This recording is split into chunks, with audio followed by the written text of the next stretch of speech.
제 이름은 김연옥, 일은 하고도 한 해를 더 넘긴 나이입니다.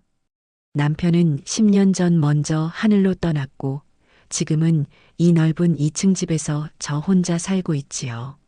하나 있는 아들, 동준이네는 여기서 차로 꼬박 10분 거리에 삽니다.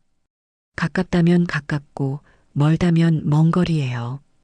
그래도 일주일에 한두 번은 얼굴을 보고 사니 이만하면 자식 농사 잘 지었다고 스스로 위로하며 살았습니다. 적어도 그날이 오기 전까지는 말입니다. 그날은 며느리 이채원에게서 아침부터 전화가 걸려왔습니다. 며느리의 목소리는 유독 필요할 때만 한 톤 높아지곤 했어요. 어머니, 저 채원이에요. 지금 혹시 바쁘세요? 바쁘지 않았습니다. 일은 넘은 노인이 혼자 사는 집에 바쁠 일이 뭐가 있겠어요. 텃밭에 물 주고 어제 보던 아침 연속극 재방송이나 볼 참이었지요. 아니, 왜? 무슨 일인데? 다행이다. 저 오늘 저희 엄마 생신이시거든요. 장을 좀 봐야 하는데 짐도 많을 것 같고 어머니가 좀 도와주실 수 있으세요? 네. 제 대답을 듣기도 전에 며느리는 감사합니다. 를 외치며 마트에서 만나자고 약속을 정해버렸습니다. 저는 그저 한숨 한 번 내쉬고 외출복으로 갈아입는 수밖에 없었지요. 동준이 장가 보낸 지 10년이 넘었지만 저는 여전히 며느리의 저런 당당한 부탁이 조금은 낯설었습니다. 약속한 대형마트의 수산물 코너는 평일 오전인데도 사람들로 붐볐습니다. 채원은 망설임 없이 가장 비싼 해산물만 파는 코너로 저를 이끌더군요. 어머니, 저희 엄마가 꽃게찜을 제일 좋아하세요. 이왕 해드리는 거 제일 크고 좋은 놈으로 해드리려고요. 그러면서 며느리는 수조에서 힘차게 다리를 움직이는 활꽃게를 손가락으로 가리켰습니다. 제 손바닥보다 훨씬 큰 등껍질이 검푸른 빛을 띠는 실한 놈들이었지요. 사장님, 이거 제일 큰 걸로 6마리만 주세요. 아니요. 8마리로 주세요. 푸짐하게 먹어야죠. 값을 치르는 며느리의 손길에 망설임이 없었습니다. 저는 옆에서 그저 고개를 끄덕일 뿐이었어요. 그 꽃게를 담은 아이스박스 말고도 며느리는 한우 갈비살이며 자연산 송이며 오색전이며 그야말로 상다리가 부러질 만큼의 재료들을 카트에 쓸어 담았습니다. 카트 2개가 가득 찼어요. 계산을 마치고 나오는데 며느리가 활짝 웃으며 제 팔짱을 꼈습니다. 어머니가 와주셔서 정말 다행이에요. 혼자였으면 이거 다 어떻게 될 뻔했어요. 역시 어머니밖에 없어요. 저는 그 무거운 짐 한쪽을 나눠 들고 며느리의 차에 올랐습니다. 10분 거리에 저희 집이 아닌 30분이 넘게 걸리는 안사돈의 집으로 향하는 내내 며느리는 얼마나 자기 엄마가 이 꽃게를 받고 좋아할지 신이 나서 떠들어댔습니다. 우리 엄마, 이 정도는 드셔야 해요. 그동안 저희 애 봐주시느라 얼마나 고생하셨는데요. 그렇죠, 어머니? 그럼, 당연하지. 사부인께서 고생 많으셨지. 저는 그저 그렇게 대답할 뿐이었습니다. 안사돈의 집은 아들네가 사는 아파트보다 더 넓고 환한 신축 아파트였습니다. 저와 며느리가 낑낑대며 짐을 부엌으로 옮기자 안사돈이 환한 얼굴로 저희를 맞았습니다. 어머, 사부인. 어서 오세요. 아이고, 이렇게 일찍부터 와주시고 정말 고맙습니다. 채원아, 어서 사부인 물부터 한 잔 드려라. 안사돈은 저보다 2살 아래였지만 참 곱고 정갈한 분이셨어요. 저에게 늘 깍듯하게 사부인이라 부르며 존대했지요. 하지만 그 깍듯함이 때로는 보이지 않는 벽처럼 느껴질 때도 있었습니다. 아닙니다. 제가 뭐 한 게 있다고요.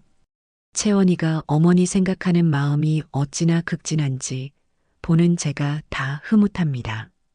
제 말에 안사도는 우리 딸이 속이 깊지요. 하며 웃었습니다. 그때부터였어요. 저는 부엌 한편에서 쉴 새 없이 채소 끄트머리를 다듬고 씻고 나무를 묻혔습니다. 며느리와 안사도는 주방 중앙에서 갈비를 재우고 잡채를 볶으며 연신 웃음꽃을 피웠습니다. 두 사람의 손발이 척척 맞더군요. 저는 그저 그들이 시키는 자잘한 허드렛 일이나 도울 뿐이었습니다. 저녁이 되고 퇴근한 아들 동준이와 사위까지 모였습니다. 상다리가 휘어지게 차려진 음식들 위로 김이 모락모락 나는 꽃게찜이 올라왔습니다. 붉게 익은 꽃게 8마리가 커다란 접시에 산처럼 쌓여 있었죠. 와, 엄마, 이거 진짜 맛있겠다. 장모님, 생신 축하드립니다. 이야, 꽃게가 정말 실하네요. 아들 동준이는 안사돈의 옆에 바싹 붙어 앉아 가장 큰 게 다리를 떼어내기 시작했습니다. 장모님, 이 집게발 살이 제일 맛있습니다. 제가 발라드릴게요. 며느리 채원이도 질세라 몸통살을 발라 안사돈의 접시 위에 수북이 쌓아주었습니다. 엄마, 이거 먹어. 알이 꽉 찼네. 그날따라 유독 두 사람이 다정해 보이더군요. 안사돈은 아이고, 우리 아들, 우리 딸 고마워. 하며 행복한 웃음을 감추지 못했습니다. 저는 그저 묵묵히 제 앞에 놓인 잡채 접시만 바라보았습니다. 물론 저도 꽃게를 좋아합니다. 하지만 그 누구도 제게 먼저 꽃게 다리 하나 권하는 이가 없었어요. 동준이는 장모님 챙기기에 여념이 없었고 며느리는 제 엄마 입에 살 넣어주기에 바빴습니다. 결국 제가 먼저 손을 뻗었게 다리 하나를 가져왔습니다. 껍질이 어찌나 단단한지 일은 넘은 제 소나기 힘으로는 잘 부서지지도 않았어요. 낑낑대고 있으려니 안사돈이 그걸 보고 말했습니다. 어머 사부인, 그거 제가 해드릴까요? 아닙니다. 괜찮습니다. 제가 해야지요. 저는 애써 웃으며 대답했습니다. 정작 제 아들인 동준이는 그 모습을 보지도 못한 채 장모님과 사위가 나누는 직장 이야기에 끼어들어 맞장구를 치고 있었으니까요. 그 화려한 잔치상에서 저는 마치 초대받지 않은 손님처럼 느껴졌습니다. 겉돌다 겉돌다 결국 케이크에 촛불을 끄자마자 몸이 좀 피곤해서 하고 먼저 자리에서 일어났습니다. 동준이가 저를 집까지 바래다 주었습니다. 차 안에서 아들은 피곤한지 연신 하품을 해댔습니다. 엄마, 오늘 와줘서 고마워. 채원이가 좋아하더라. 그래. 사부인께서 참 행복해 보이시더라. 장모님이 고생 많으셨으니까요. 채원이도 그렇고 저는 더 이상 아무 말도 하지 않았습니다. 10분 거리의 집에 도착해 차에서 내렸습니다. 아들은 엄마 잘 자.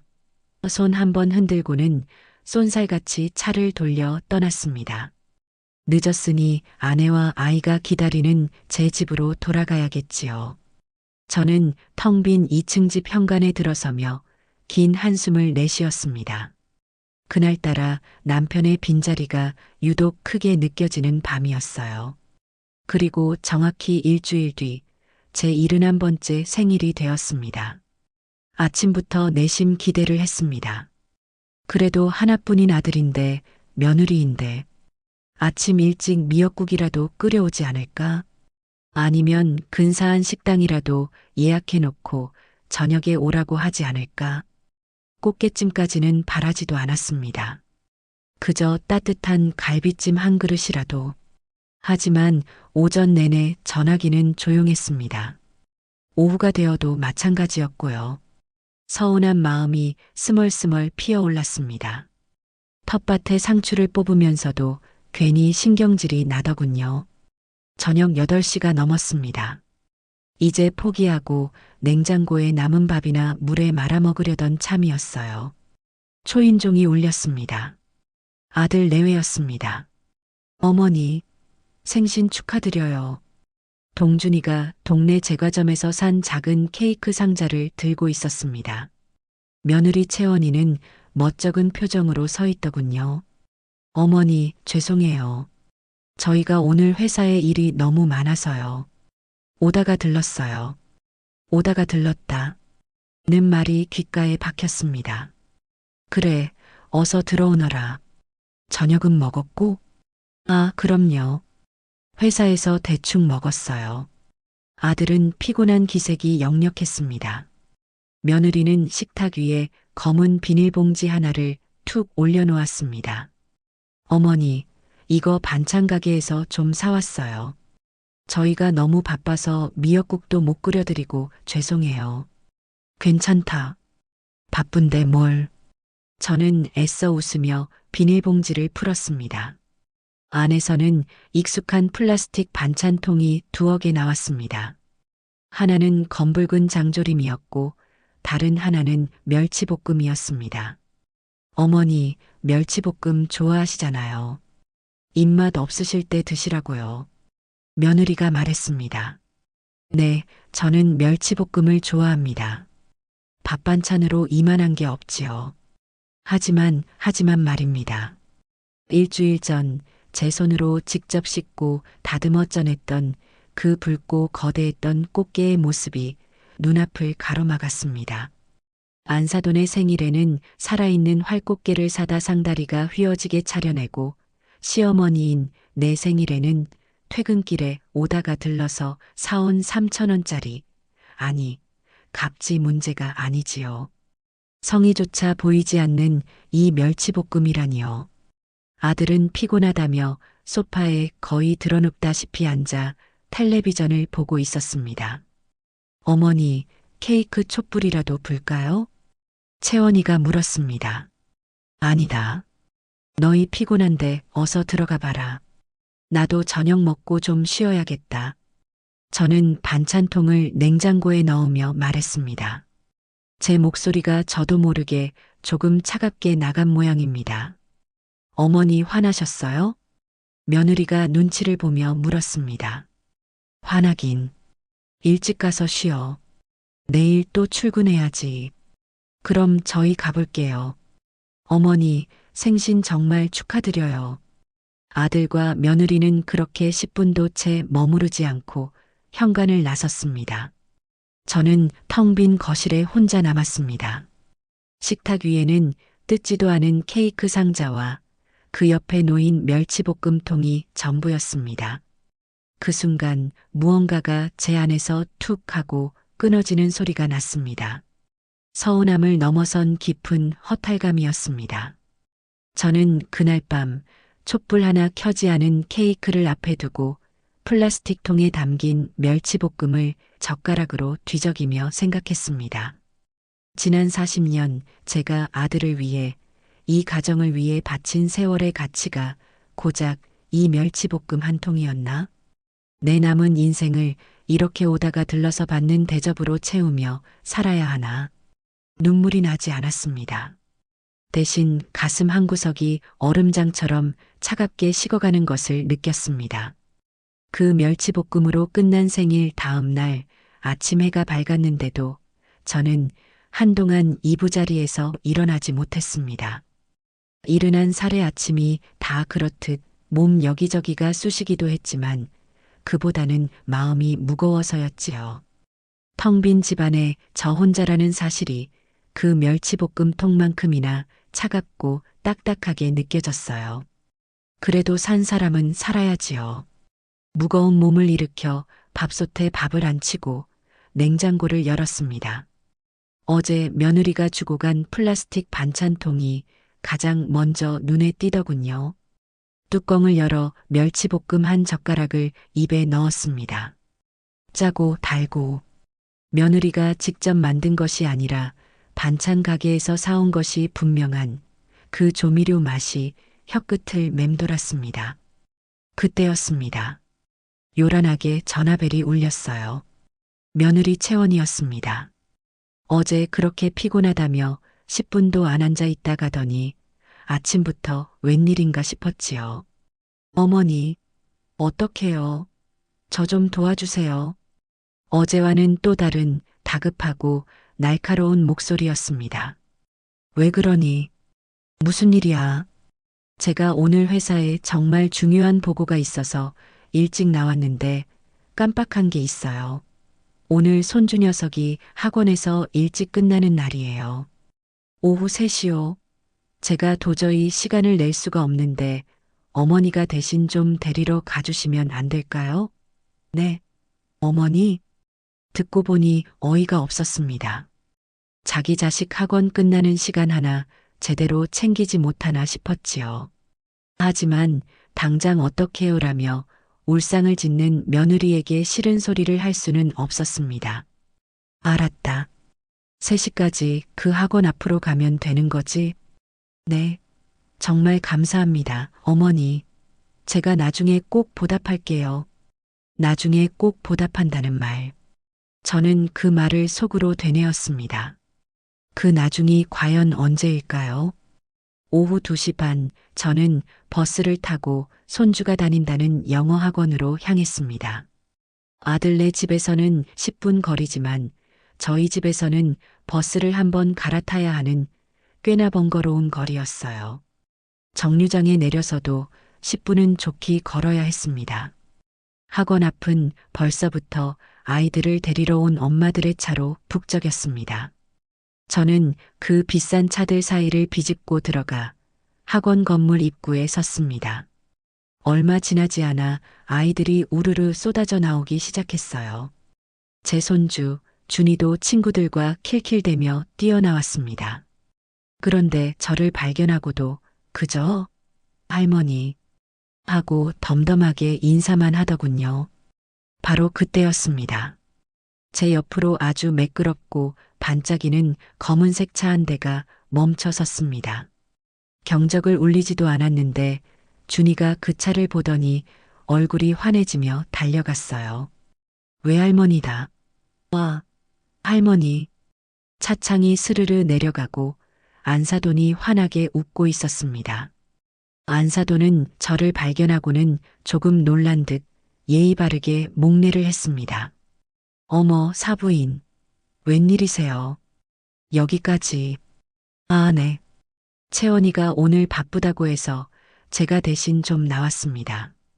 준이는 신이 나서 조수석 문을 열고 탔습니다.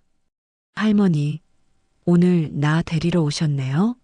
엄마가 외할머니 오시면 맛있는 거 사준다고 했는데 안사돈은 저를 향해 멋쩍게 웃어 보였습니다.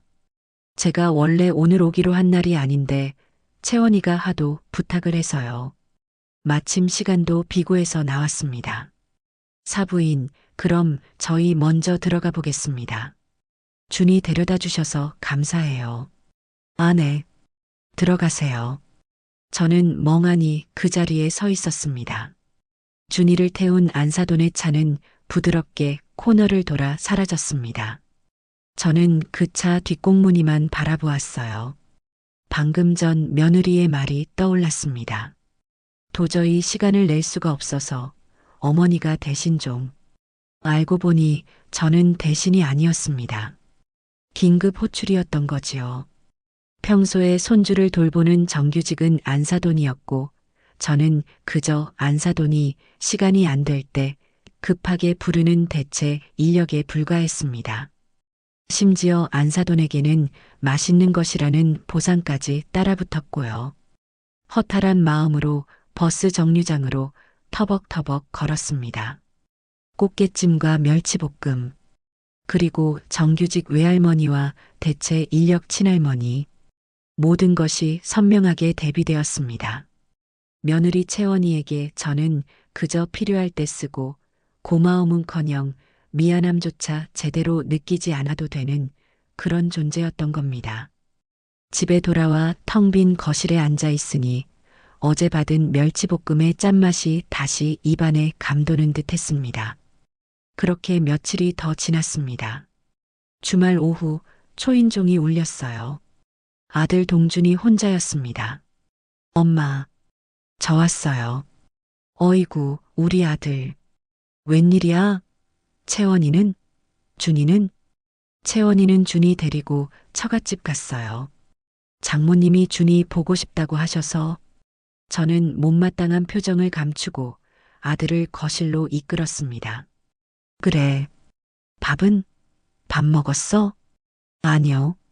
그냥 엄마 얼굴 보려고 잠깐 들렀어요. 저는 얼른 부엌으로 가 시원한 매실차를 한 잔 타내왔습니다. 아들은 넥타이를 느슨하게 풀며 소파에 깊숙이 몸을 묻었습니다. 회사 일은 할만하니? 힘들어 보여. 힘들죠, 뭐. 다 그렇죠. 아들은 매실차를 한 모금 들이켜더니 한참이나 딴청을 부렸습니다. 텔레비전 채널을 이리저리 돌리기도 하고 제 텃밭 쪽을 내다보며 엄마 상추 잘 자라네요. 하는 영양가 없는 소리도 했지요. 그러더니 마침내 본론을 꺼냈습니다. 있잖아요, 엄마. 왜? 무슨 말 하려고? 다름이 아니라 이 집 말이에요. 엄마 혼자 사시는데 너무 크잖아요. 저는 순간 심장이 쿵 하고 내려앉는 것 같았습니다. 그래서, 아니, 제 말은 관리하기도 힘드시고 청소는 또 어떡해요. 방도 다 비어 있고, 그리고 요즘 부동산 보유세? 그런 것도 많이 올랐다면서요.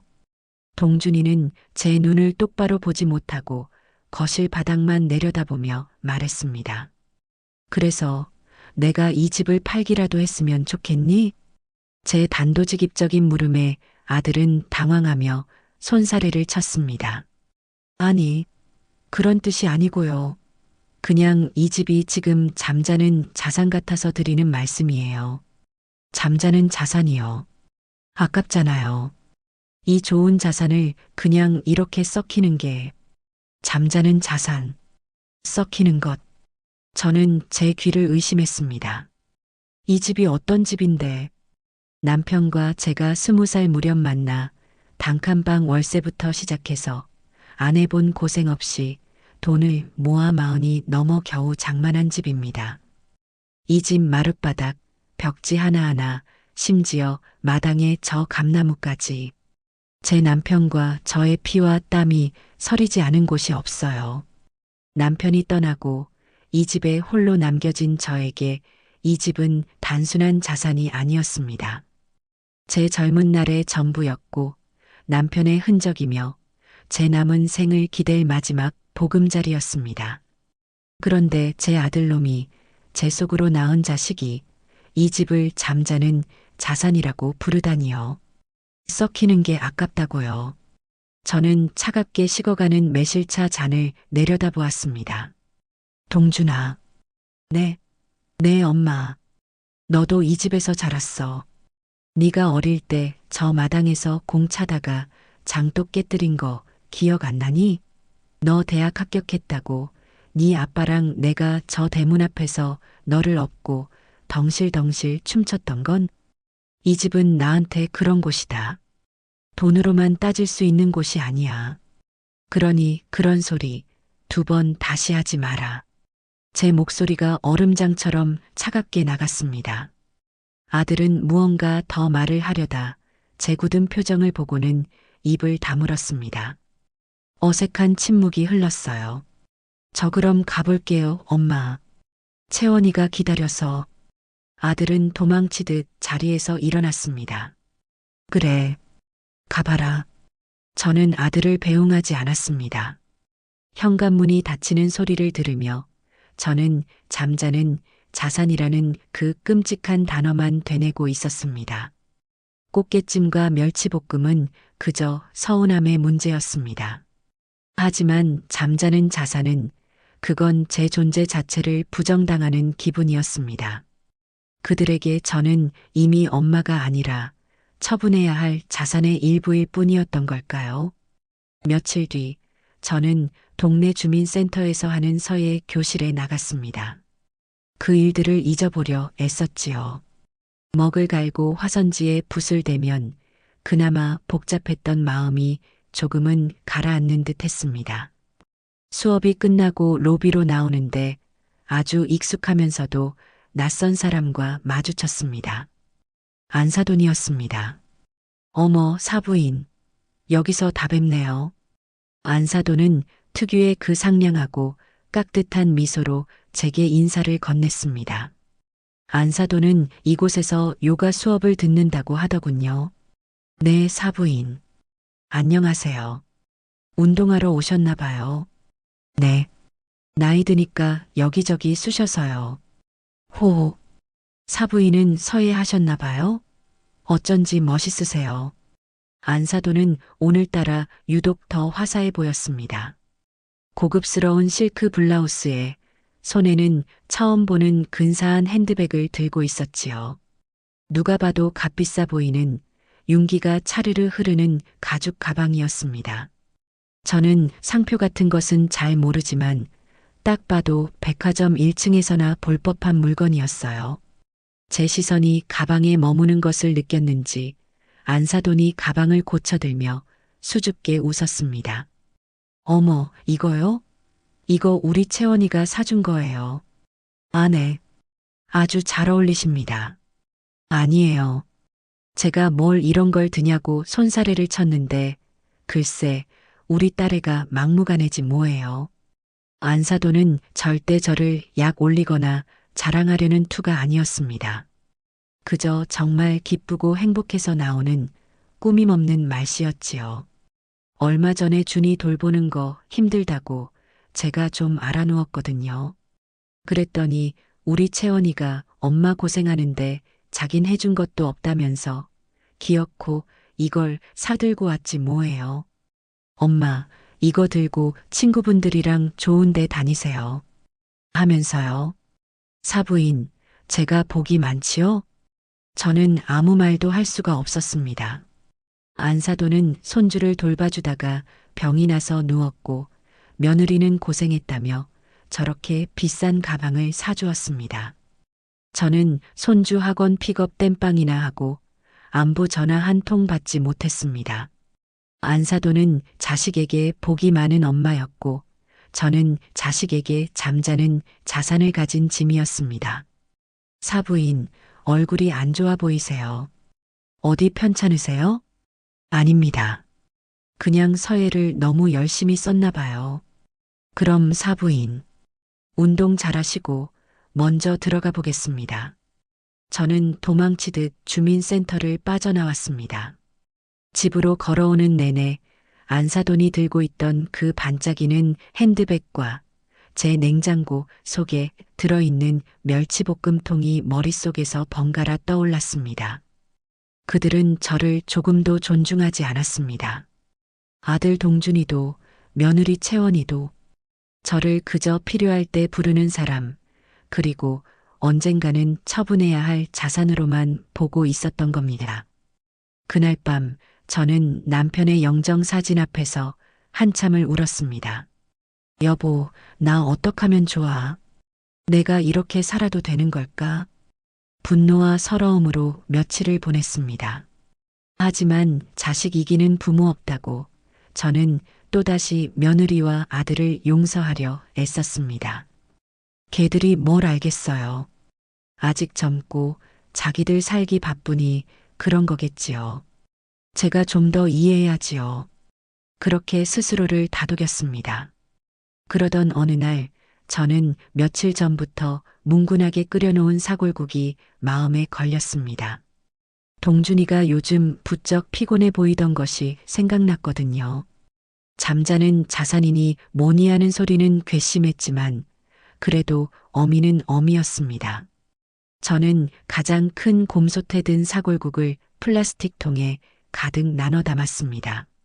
양손에 무겁게 들고 10분 거리의 아들네 아파트로 향했습니다. 초인종을 눌렀지만 집안은 조용했습니다. 둘 다 출근하고 준이는 학교에 간 모양이었지요.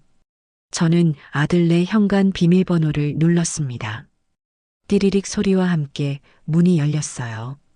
아무도 없니? 대답 없는 거실을 향해 한 번 소리치고는 조용히 신발을 벗고 들어섰습니다. 사골국을 냉장고에 넣어두고 혹시 집안이 어지럽지는 않은지 둘러볼 참이었습니다. 그런데 거실 식탁 위에 평소에는 보지 못했던 두툼한 서류 봉투 하나가 놓여 있었습니다. 호기심에 가까이 다가갔습니다. 겉봉에는 미국 최상위 엘리트 중학교 유학 프로그램 설명회라고 인쇄되어 있었습니다. 저는 저도 모르게 의자를 당겨 앉았습니다. 손이 살짝 떨리는 것을 느끼며 봉투를 열었어요. 안에는 화려한 컬러의 안내 책자들이 가득했습니다. 푸른 잔디가 깔린 외국의 학교 캠퍼스 사진, 교복을 입고 환하게 웃는 아이들, 그리고 프로그램 안내서였습니다. 저는 눈을 크게 뜨고 그 안내서를 읽기 시작했습니다. 손주 준이의 이름을 넣어 생각해 보니 모든 것이 아기가 딱딱 맞아떨어졌습니다. 최고의 교육 환경, 글로벌 리더로의 첫걸음. 그리고 제 눈을 사로잡은 것은 다음 페이지였습니다. 프로그램 비용 안내. 저는 숨을 멈췄습니다. 입학 신청금, 1년간의 학비, 기숙사비, 방과 후 활동비, 거기에 외국인 학생 관리 비용이라는 알 수 없는 항목까지. 모든 비용을 더하자 상상도 할 수 없는 금액이 찍혀 있었습니다. 어림짐작으로 계산해 보아도 아들 동준이와 며느리 채원이 둘이 버는 연봉을 몽땅 합쳐도 감당하기 어려운 그런 엄청난 돈이었습니다. 그 순간 잠자는 자산이라던 아들의 목소리가 귓가에 울렸습니다. 엄마 혼자 사시는데 너무 크잖아요. 이 좋은 자산을 그냥 이렇게 썩히는 게 아깝잖아요. 저는 손에 든 안내 책자를 부들부들 떨었습니다. 그랬던 겁니다. 그들이 제 집을 팔라고 부추겼던 이유, 저를 잠자는 자산 취급했던 이유가 바로 이것이었습니다. 하나뿐인 손주의 빛나는 미래를 위해서 늙은 어미의 잠자는 집이 필요했던 거였지요. 저에게는 멸치볶음 하나로 생일을 때우면서 그들은 제 뒤에서 이런 엄청난 계획을 세우고 있었던 겁니다. 제 집을 팔아서 제 남편과 저의 피와 땀이 어린 그 집을 팔아서 손주를 미국에 보낼 작정이었던 거예요. 머리가 띵하고 울렸습니다. 배신감에 피가 거꾸로 솟는 기분이었습니다. 바로 그때였습니다. 제 손에 들린 휴대전화가 요란하게 울리기 시작했습니다. 며느리 채원이었습니다. 저는 심호흡을 한 번 하고 애써 목소리를 가다듬으며 전화를 받았습니다. 채원아. 웬일이니? 어머니, 안녕하세요. 지금 집이세요? 며느리는 제가 자기들 집에 와 있다는 것은 꿈에도 모르는 듯 평소와 같은 목소리였습니다. 그래, 집에 있다. 왜? 다름이 아니라 어머니 저 부탁이 하나 있는데요. 며느리가 머뭇거렸습니다. 무슨 부탁? 저희가 준이를 위해서 프로그램을 하나 신청하려고 하는데요. 그게 신청금이 좀 급하게 필요해서요. 혹시 어머니가 돈을 좀 빌려주실 수 있으실까요? 저는 눈앞에 유학 안내 책자와 며느리의 목소리를 번갈아가며 들었습니다. 프로그램? 무슨 프로그램? 제 목소리가 날카롭게 나간 모양입니다. 며느리가 당황한 듯 말을 더듬었습니다. 아니, 더듬는 척 연기를 했습니다. 그게 그냥 준이가 수학을 좋아해서요. 구청에서 하는 무슨 심화반 같은 거예요. 네. 영재반? 뭐 그런 거요. 근데 그게 인기가 많아서 신청금을 빨리 걸어야 한다네요. 저는 기가 막혀서 말이 나오지 않았습니다. 구청 심화반이라니요. 영재반이라니요. 지금 제 손에 들린 이 미국 엘리트 유학 안내서에 적힌 금액은 구청 심화반 수준이 아니었습니다. 며느리는 지금 이 순간까지도 저를 속이고 있었습니다. 저를 바보로 아무것도 모르는 늙은이로 취급하고 있었던 겁니다. 그래, 그 신청금이 얼만데?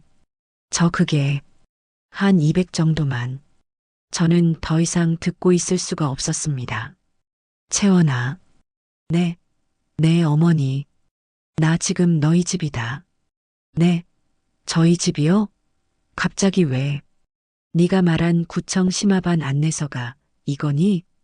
저는 수화기 너머로 며느리가 숨을 헙 하고 들이마시는 소리를 들었습니다. 식탁 위에 놓인 유학 안내 책자를 말하는 것임을 금방 알아차린 거겠지요. 어머니, 그건 됐고, 내가 가져온 사골국 냉장고에 넣어뒀다. 나중에 동준이 오면 챙겨 먹여라. 끊는다. 저는 며느리의 변명을 더 들을 필요도 없이 전화를 끊어버렸습니다. 손에 들고 있던 유학 안내 책자를 식탁 위에 거칠게 내려놓았습니다. 그리고 제가 가져온 사골국 통을 다시 꺼낼까 잠시 망설였습니다. 이런 것들에게 내 정성이 담긴 국을 먹일 필요가 있을까? 하지만 이내 고개를 저었습니다. 그건 동준이를 위한 것이었으니까요. 저는 아들네 집을 나왔습니다.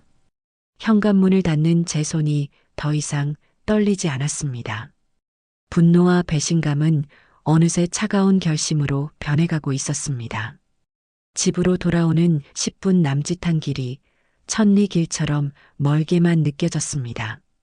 멸치볶음으로 시작된 서운함은 잠자는 자산이라는 모욕을 거쳐 이제 거짓말과 기만이라는 배신감으로 완성되었습니다. 그들은 저를 가족으로 생각하지 않았습니다. 적어도 안사돈만큼의 존중을 보여주지 않았습니다.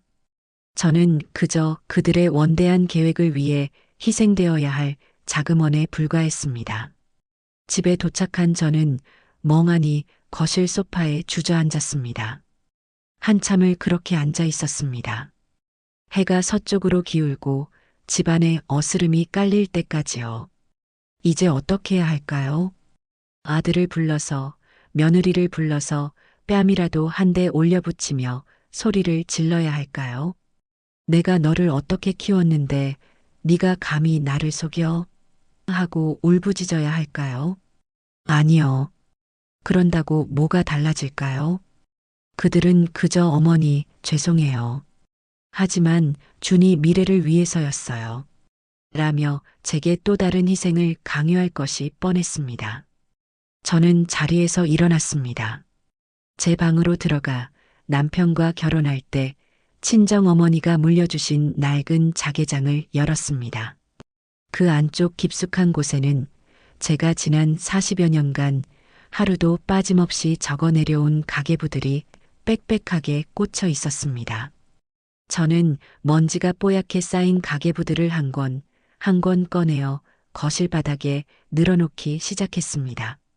1980년대의 갱지 노트부터 90년대의 스프링 달린 두꺼운 장부, 그리고 최근의 가죽 커버 수첩까지 제 젊은 날의 역사가 그곳에 다 있었습니다.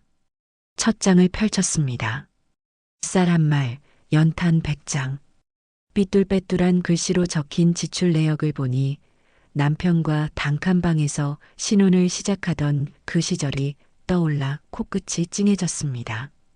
동준이가 태어나고 분유가, 기저귀 값이 가계부의 가장 큰 지분을 차지하기 시작했지요.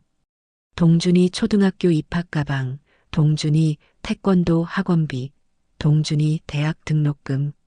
저는 수십 년간 나를 위한 지출은 단 한 줄도 적지 않았습니다. 김연옥을 위한 콩나물 한 봉지는 없었지만 동준이 엄마로서 사야 할 콩나물은 있었지요. 김연옥을 위한 원피스 한 벌은 없었지만 동준이 학부모에 입고 갈 정장 한 벌은 있었습니다. 제 가계부는 언제나 가족을 위한, 그리고 아들을 위한 희생의 기록이었습니다. 저는 그 수십 건의 가계부를 멍하니 바라보았습니다. 그리고 생각했습니다. 내 인생의 가계부는 어디에 있지? 김연옥이라는 사람의 수입과 지출, 김연옥이라는 사람의 자산과 부채, 김연옥이라는 사람의 꿈과 미래를 위한 가계부는 단 한 건도 존재하지 않았습니다. 저는 71살이었습니다. 남편은 떠났고 자식은 이제 저를 잠자는 자산으로만 보고 있습니다. 제게 남은 시간이 얼마나 될까요? 10년? 20년? 그 남은 시간마저 저들의 유학 자금을 위해 희생되어야 할까요? 아니요. 그럴 수는 없었습니다. 저는 거실벽에 걸린 낡은 거울 앞에 섰습니다. 거울 속에는 멸치볶음 반찬 통 앞에서 초라하게 앉아있던 늙은 여자가 아니라 40년간 한 집안의 재정을 책임지고 꿋꿋하게 버텨온 단단한 한 여자가 서 있었습니다. 눈가에 주름은 졌지만 그 눈빛은 아직 쓰러지지 않았습니다. 그래, 연호가. 이제부터라도 너를 위한 가계부를 쓰자. 누구의 엄마도 누구의 아내도 아닌 김연옥 나 자신을 위한 장부를 새로 쓸 때가 온 겁니다.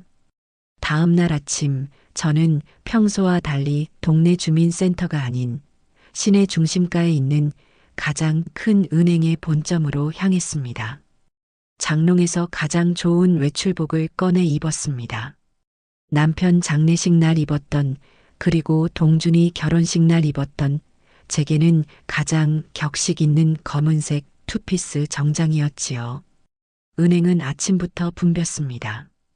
저는 번호표를 뽑지 않고 곧장 VIP 상담 창구로 걸어갔습니다.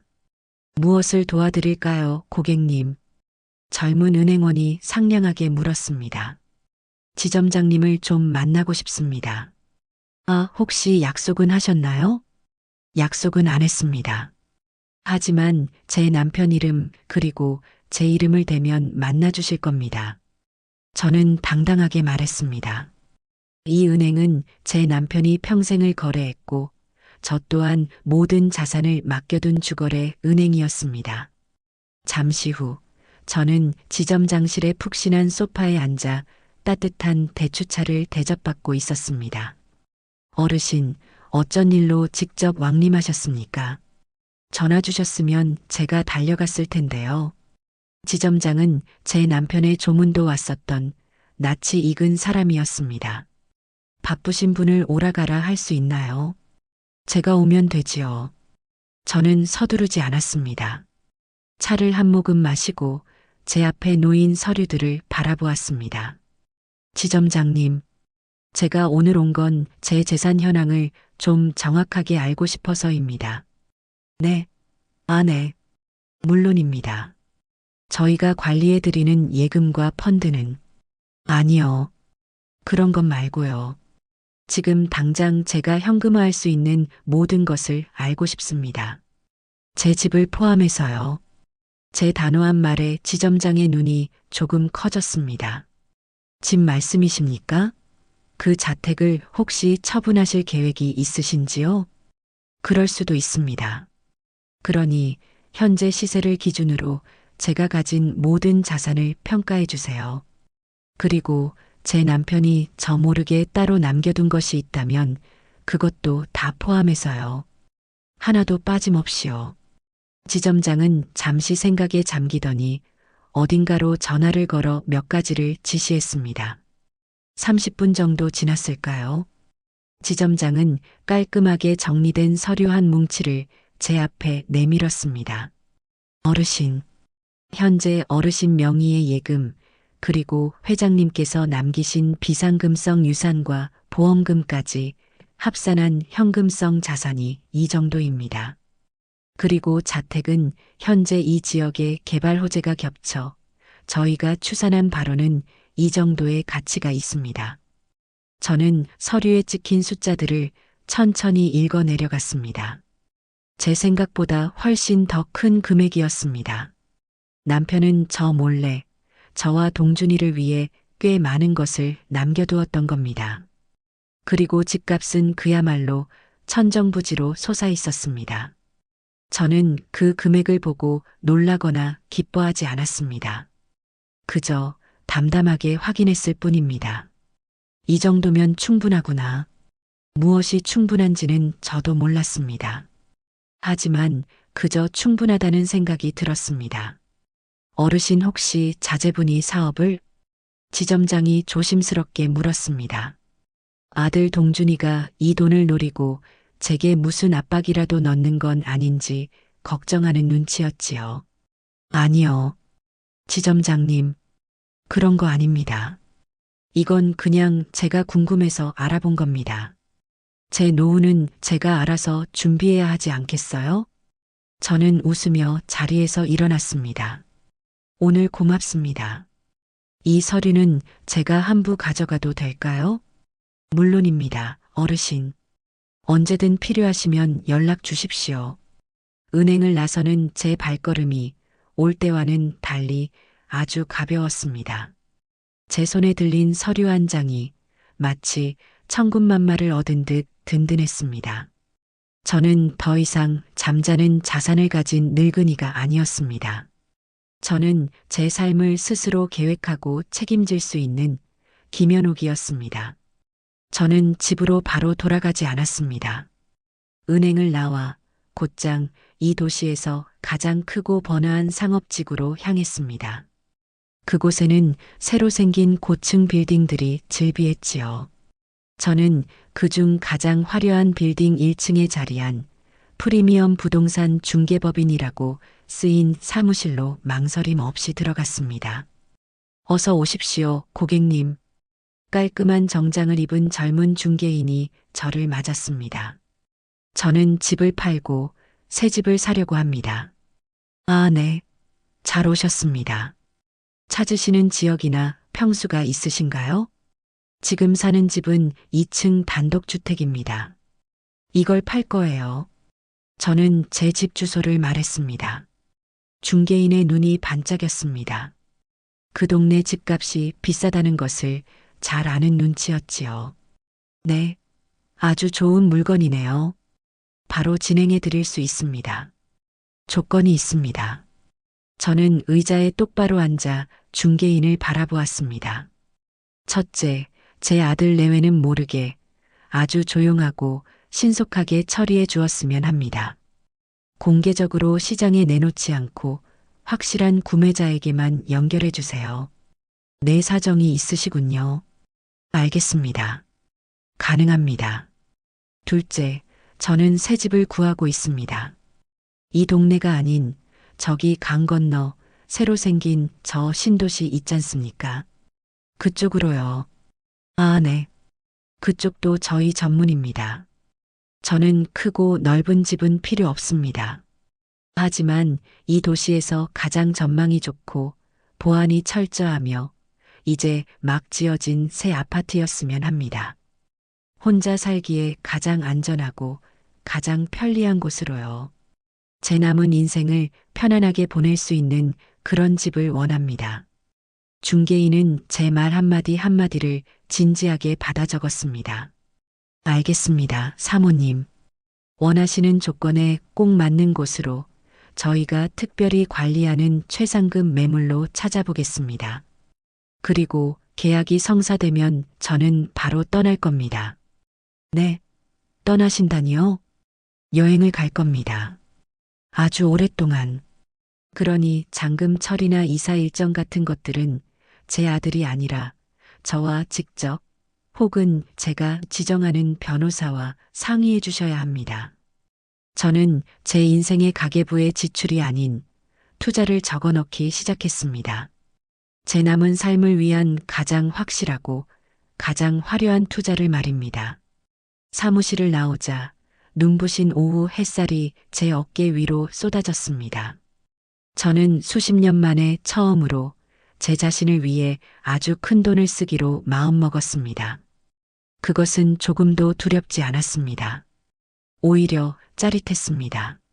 집으로 돌아오는 버스 안에서 저는 창밖을 바라보며 생각했습니다. 채원아, 동준아, 너희는 너희의 미래를 위해 내 집을 탐냈지만 나는 내 노후를 위해 그 집을 팔기로 했다. 너희가 내게 준 멸치볶음의 가치만큼 나도 너희에게 내 인생의 전부를 내어줄 생각은 이제 없단다. 저는 제 인생의 운전대를 비로소 제 자신이 되찾아온 기분이었습니다. 그날 부동산 중개법인의 문을 나선 순간부터 제 삶은 이중으로 흐르기 시작했습니다. 겉으로는 손주 학원 시간에 맞춰 밥을 챙기고 텃밭에 물을 주는 평소의 김연옥이었지만 속으로는 제 모든 것을 정리하고 떠날 준비를 하는 단호한 김연옥이 있었지요. 제 휴대전화는 늘 진동으로 해두었습니다. 아들 내외가 모르게 중개인과 변호사에게서 연락이 오기 때문이었어요. 아니나 다를까 제가 유학 서류를 받다는 것을 알게 된 며느리 채원이는 그날 저녁 바로 아들과 함께 집으로 달려왔습니다. 하지만 저는 이미 모든 감정을 정리한 뒤였습니다. 그들은 제 앞에서 무릎이라도 꿇을 듯 사죄했지만 저는 그저 묵묵히 그들의 변명을 들었습니다. 어머니, 정말 죄송해요. 저희가 어머니 서운하게 해드릴 생각은 아니었어요. 그냥 준이 미래가 걸린 일이라 저희도 모르게. 엄마, 채원이가 말실수한 거예요. 구청 심화반이나 미국 유학이나 다 준이 잘 되라고 알아보는 거잖아요. 엄마한테 미리 말씀 못 드린 건 죄송한데 저희 진심은 그게 아니었어요. 저는 그들을 향해 조용히 말했습니다. 그래서 그 유학 꼭 보내야 하는 거니? 두 사람의 얼굴이 환해졌습니다. 제가 드디어 마음을 열었다고 생각한 거겠지요. 네, 어머니, 정말이에요. 준이가 거기서 2년만 공부하고 오면 한국에서 다니는 거랑은 비교도 안 된대요. 그때부터였습니다. 며느리 채원이의 가짜 관심이 시작된 것은요. 다음 날부터 며느리는 하루도 거르지 않고 저희 집에 드나들기 시작했습니다. 어떨 때는 점심시간에 잠깐 짬을 냈다며 얼굴만 비추고 가기도 했고, 어떨 때는 퇴근길이라며 과일 주스 같은 것을 사들고 왔습니다. 어머니, 점심은 드셨어요? 혼자 계시지 말고 저희 집에 와서 같이 드시지요. 어머니, 이거 새로 나온 영양제인데 기력에 좋대요. 제가 어머니 거 하나 사왔어요. 일주일 전 제 생일에는 멸치볶음 하나 사들고 왔던 며느리가 아니었습니다. 그 친절과 상냥함이 너무나 노골적이어서 저는 오히려 헛웃음이 나올 지경이었어요. 하루는 며느리가 주말 대청소를 핑계로 아예 팔을 걷어붙이고 나섰습니다. 어머니, 이 집은 정말 너무 넓어요. 청소하시기 얼마나 힘드세요. 제가 구석구석 다 닦아드릴게요. 며느리는 고무장갑을 끼고 화장실이며 베란다를 닦는 신용을 했습니다. 하지만 저는 알 수 있었지요. 며느리의 눈은 청소에 가 있는 것이 아니라 이 집의 상태를 점검하는 데 있었습니다. 어머니, 여기 벽지에 살짝 금이 갔네요? 이거 수리하셔야겠어요. 어머니, 보일러가 좀 오래된 것 같아요. 나중에 집 내놓으려면 이런 것도 다 손봐야 하는데 집을 내놓는다는 말이 며느리의 입에서 참 쉽게도 나왔습니다. 마치 이 집이 이미 자기들 소유라도 된 것처럼 말입니다. 저는 텃밭에 물을 주며 무심하게 대꾸했습니다. 괜찮다. 나 혼자 사는데 아무 문제 없어. 그리고 이 집 팔 생각 없다고 했을 텐데. 에이, 어머니. 그러지 마시고요. 저희가 다 알아봤어요. 지금이 적기예요.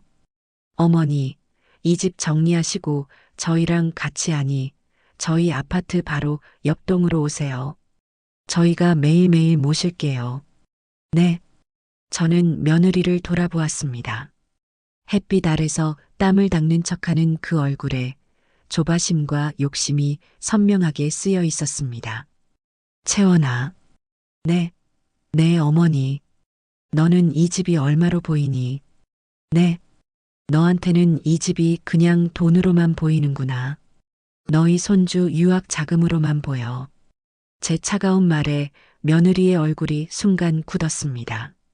어머니, 무슨 말씀을 그렇게 서운하게. 서운한 건 나다.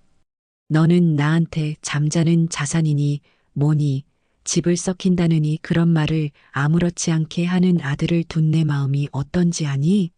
이 집은 내 남편 목숨값이고 내 젊음이야. 너희가 함부로 자산 운운할 그런 물건이 아니란 말이다. 저는 더 이상 며느리와 신랑이 하고 싶지 않아 집 안으로 들어가 버렸습니다. 며느리는 거실에서 한참을 더 서성이다가 어머니, 저 가볼게요. 내일 또 올게요. 하고는 소리치고 돌아갔습니다. 며느리의 가짜 친절이 통하지 않는다고 생각했는지 이번에는 아들 동준이가 나섰습니다. 그 주 주말 아들 내외는 저를 자기들 집으로 초대했습니다. 이번에는 멸치볶음도 가짜 청소도 아니었습니다. 무려 갈비찜이었습니다. 엄마, 어서 오세요. 채원이가 엄마 오신다고 아침부터 갈비찜 재웠어요. 식탁에는 정말로 먹음직스러운 갈비찜과 잡채, 온갖 나물들이 차려져 있었습니다. 안 사돈 생일상만큼은 아니었지만 제 생일날과는 비교도 할 수 없는 진수성찬이었지요. 저는 묵묵히 밥을 먹었습니다. 며느리는 연신 제 접시 위에 갈비를 올려주며 살갑게 굴었습니다. 어머니, 입에 맞으세요? 많이 드세요. 손주 준이도 옆에서 재롱을 떨었습니다. 할머니, 저 미국 간대요. 신난다. 아이의 천진난만한 말에 저는 밥숟가락을 놓을 뻔했습니다. 아들 내외는 벌써 아이에게까지 유학 이야기를 다 해놓은 모양이었습니다. 식사가 끝나고 며느리는 준이를 방으로 들여보냈습니다. 숙제해야지라는 핑계였지요. 거실에는 무거운 침묵이 감돌았습니다. 드디어 오늘 저를 부른 진짜 이유가 시작될 참이었습니다.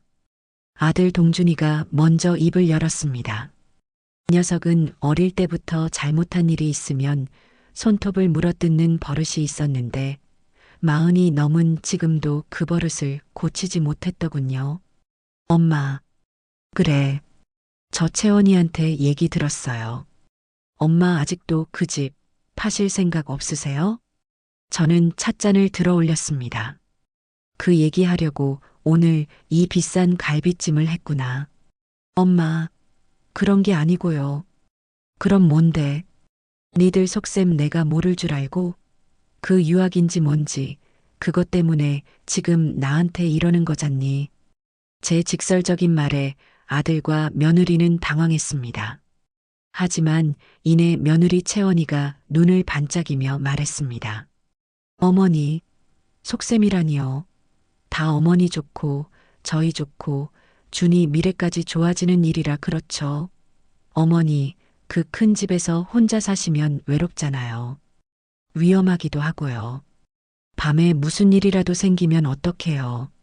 그래서 너희가 나를 모시겠다? 그럼요. 저희 아파트 바로 옆동에 작지만 깨끗한 아파트가 하나 나왔어요. 거기로 오세요. 저희가 매일 아침 저녁으로 들여다볼게요. 그리고 남는 돈은 아들 동준이가 말을 받았습니다. 엄마, 남는 돈은 저희한테 투자하신다고 생각하세요. 준이가 그냥 유학 가는 게 아니에요. 엄마의 손자가 이 집안의 장손이 나중에 크게 될 사람인데 그 미래에 투자하시는 거라고요. 저희가 엄마한테 집을 그냥 팔라고 하는 게 아니에요. 저희가 그걸로 준이 성공시키고 나중에 엄마 10배, 100배로 갚아드릴게요. 네, 엄마. 아들은 제 앞에 바싹 다가앉으며 제 손을 잡았습니다. 그 손이 땀으로 축축했습니다. 저는 제 손을 가만히 빼냈습니다. 그리고 두 사람을 똑바로 쳐다보았어요. 동준아. 네, 네 엄마. 너는 네 아들 미래가 그렇게 중요하구나. 당연하죠, 엄마. 부모가 돼보시면. 아니, 엄마도 저 그렇게 키우셨잖아요. 그래, 키웠지. 내 모든 걸 바쳐서 너를 키웠어. 그랬더니 너는 이제 네 자식 미래를 위해서 이 늙은 어미의 마지막 남은 집을 팔라고 하는구나. 엄마, 그건 투자가 아니지. 저는 아들의 말을 잘랐습니다. 그건 희생 강요다. 너는 지금 이 어미한테 네 자식을 위해 또 한 번 희생하라고 강요하고 있어. 그것도 아주 그럴듯한 효도와 투자라는 말로 포장해서 나는 생각해보마. 두 사람의 얼굴에 실망과 초조함이 동시에 스쳤습니다. 제가 당장 알겠다고 할 줄 알았는데 생각해 본다고 하니 김이 샌 모양이었지요. 하지만 동준아, 이것 하나만은 알아둬라. 네, 네 아들의 미래는 네가 책임지는 거야. 네 아빠가 평생 일군 집이 책임지는 게 아니고 네가 네 아빠로서 네 능력껏 책임지는 거라고. 알겠니? 저는 그 말을 끝으로 자리에서 일어났습니다. 갈비찜 잘 먹었다. 잘 있어라. 두 사람은 저를 잡지 못했습니다. 제 말에 대꾸할 말을 찾지 못한 거겠지요.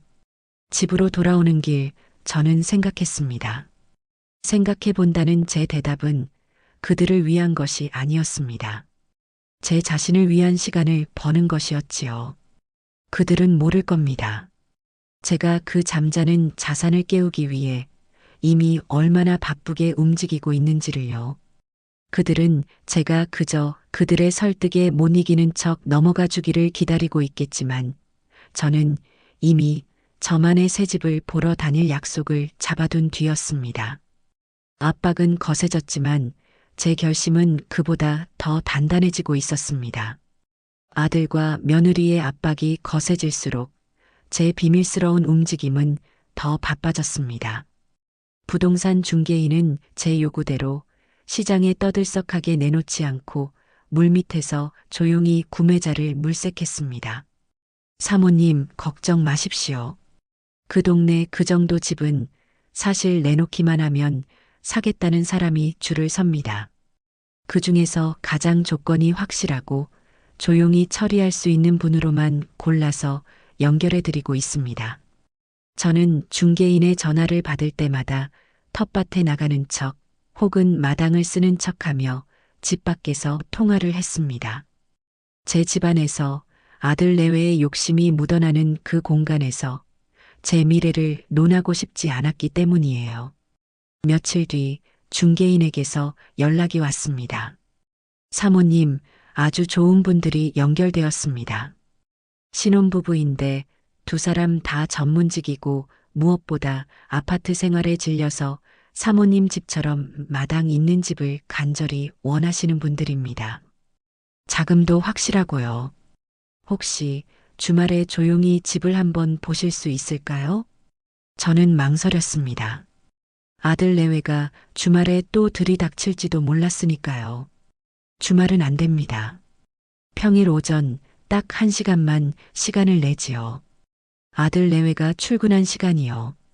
약속한 날 저는 아침 일찍부터 집안을 둘러보았습니다. 팔기로 마음먹었지만 그래도 누군가에게 제 평생이 담긴 집을 처음 보여주는 날이었습니다. 남편의 손길이 닿은 마당의 감나무 가지를 쓸어보고 우리가 함께 칠했던 대무늬 페인트도 한번 만져보았습니다. 초인종이 울리고 중개인과 함께 젊은 부부가 들어섰습니다. 두 사람의 눈은 정말 반짝반짝 빛이 났어요. 와, 안녕하세요. 집이 정말 사진보다 훨씬 더 멋져요. 마당 좀 보세요, 여보. 우리가 찾던 바로 그런 집이에요. 젊은 아내는 마당의 텃밭을 보며 아이처럼 좋아했습니다. 남편은 집의 구조와 햇살이 드는 방향을 꼼꼼히 살폈습니다. 어르신, 집 관리를 정말 잘하셨네요.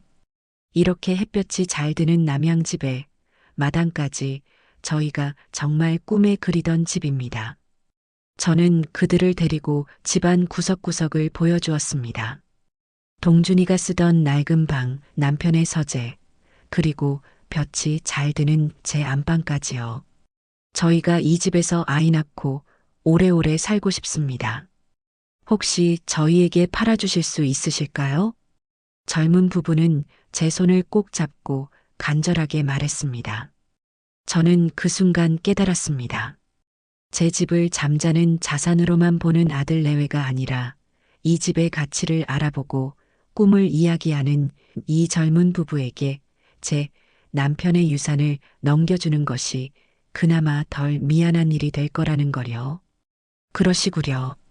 나도 당신들처럼 이 집을 아껴줄 사람이 주인이 된다면 더할 나위 없이 좋겠네요. 계약은 일사천리로 진행되었습니다. 저는 그들이 제시한 금액을 단 한 푼도 깎지 않았습니다. 대신 제 이사 일정에 맞춰 잔금 날짜를 여유롭게 잡아달라고 부탁했지요.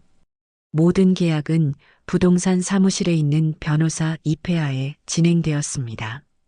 저는 제 통장이 아닌 변호사가 관리하는 신탁계좌로 계약금을 받았습니다. 아들 내외가 제 통장 내역을 혹시라도 들여다볼까 봐서요. 손에 계약서를 쥐고 사무실을 나왔지만 기분이 이상했습니다. 시원섭섭하다는 말이 이럴 때 쓰는 거겠지요. 평생을 바친 집을 팔았다는 사실이 아직 실감 나지 않았습니다. 바로 그날 오후 저는 중개인을 따라 강 건너 신도시로 향했습니다. 사모님, 약속드린 대로 이 신도시에서 가장 전망이 좋고 가장 보안이 철저한 최고급 주상복합 아파트입니다. 이제 막 입주를 시작해서 사모님이 첫 주인이 되시는 겁니다. 차가 지하 주차장의 차단기를 통과하는 순간부터 제가 살던 낡은 주택과는 모든 것이 달랐습니다. 조용하고 깨끗하고 모든 것이 자동이었습니다. 전용 엘리베이터를 타고 40층이 넘는 고층으로 올라갔습니다. 문이 열리고 중개인이 디지털 도어록을 열자 눈앞에 믿을 수 없는 풍경이 펼쳐졌습니다. 사모님, 이쪽입니다. 집은 제 집의 절반도 채 되지 않는 크기였습니다. 하지만 거실 한쪽 벽면이 전부 유리창이었습니다. 그 통유리 너머로 도시를 가로지르는 거대한 강과 빼곡한 빌딩 숲, 그리고 저 멀리 산 능선까지 이 도시의 모든 것이 한눈에 들어왔습니다. 와, 저도 모르게 탄성이 나왔습니다. 전망이 정말 좋군요. 그렇지요? 이 집은 이 아파트에서도 가장 좋은 로열층, 파노라마 리버뷰입니다. 밤의 야경은 이보다 100배는 더 멋집니다. 중개인은 새로 설치된 주방이며 붙박이장이며 욕실을 자랑했습니다. 모든 것이 반짝였고 손댈 것 하나 없이 완벽했습니다. 그리고 가장 중요한 것입니다. 중개인은 현관으로 저를 이끌었습니다. 이곳은 3중 보안 시스템입니다. 외부인은 이 로비 자체를 통과할 수 없고 엘리베이터도 사모님의 카드키가 없으면 눌러지지 않습니다. 그리고 현관문은 지문 인식입니다. 이 세상에서 사모님 그리고 사모님이 허락한 사람 외에는 그 누구도 이 집에 들어올 수 없습니다. 그 누구도 들어올 수 없다. 그 말이 제 가슴에 깊이 박혔습니다. 잠자는 자산을 확인하러 불쑥불쑥 찾아오는 며느리도 투자를 압박하러 오는 아들도 제 허락 없이는 이 현관을 넘을 수 없다는 뜻이었습니다. 이 집으로 하겠습니다. 저는 망설이지 않았습니다. 바로 계약하지요.